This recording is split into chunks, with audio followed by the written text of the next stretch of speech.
Silipin ang ilang Valentine team pasyalan at atraksyong dekorasyon sa Pampanga. Ating dayuhin sa report.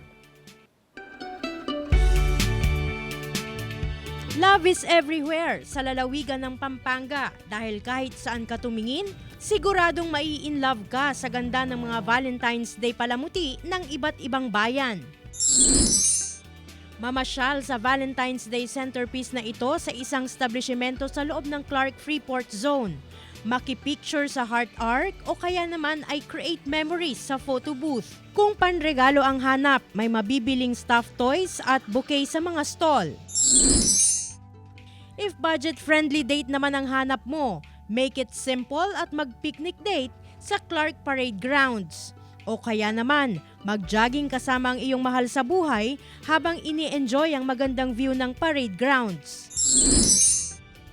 Nagniningning din ang Abacan Bridge sa makukulay na heart-shaped lanterns na ipinalagay ng Angeles City Government.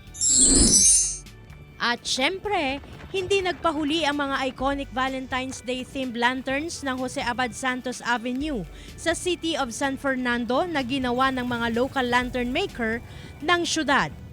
Glam Calicdan, Dizon, 1 North Central Luzon.